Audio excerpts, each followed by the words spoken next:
آیا رښتیا دایمي غاښ بیرته راخیږي؟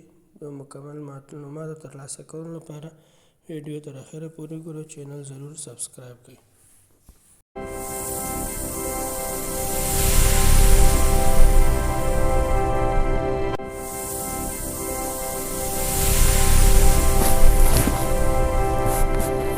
سلام دوستانو، نن به د یو ډراماتیک ساینسي خبر په اړه خبرې وکړو.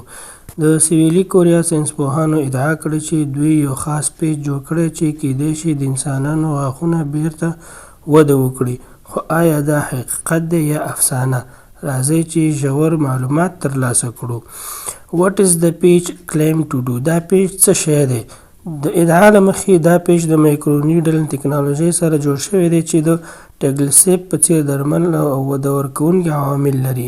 دا پیچ د ګم یا ورې په ساحه کې ایښودل کېږي چې هلته موجود ډورمنټ سټیم سیل فعال کړي او بدن ته ووایي چې انساني غاښونه بیا تولید کړي، حتی نوي غاښونه هم جوړ کړي. ګڼو ټولنیزو رسنیو لیکلي دي چې کوچني کیریسونه په څو اونیو کې جوړ شول، مات شوی انامیل بیا جوړ شو، په 30% کسانو کې نوي غاښونه پیل شول، او دا ټول د درد برمه کولو او فیلینګ پرته ترسره شول.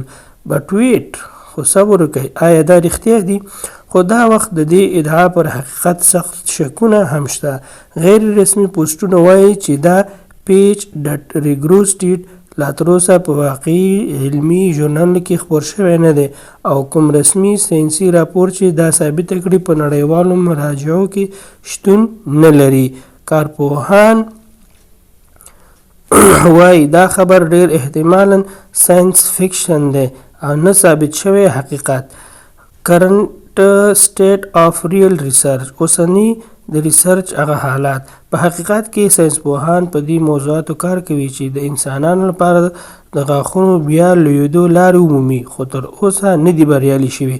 د جاپان څېړنې د یو درمل لپاره چې د غاښ بیا پیدا کولو هڅه کوي په کلینیکي ازموینو کې مخکې تللي دي. په کوریا کې هم څېړنې کېږي چې د غاښ جوړولو بیولوژیک پروسې مطالعه کوي، خو دا یو موږ چې غاښونه بیا وده کوو محصول نه دی. نو اوسنی حالت دا ښایي چې د غاښونو بیا لویېدل په انسانانو کې رسمي تایید نه دی. ساینس ورسس ریمرز. نو لنډه دا چې د سویلي کوریا دا پیچ چې مستقیما په انسان کې غاښونه بیا وده وکړي لا تر اوسه واقعیت نه دی. رسمي ساینسي اسناد او شواهد د دې تایید نه کوي. څېړنې روانې دي او راتلونکي کلونه به نور معلومات راوړي.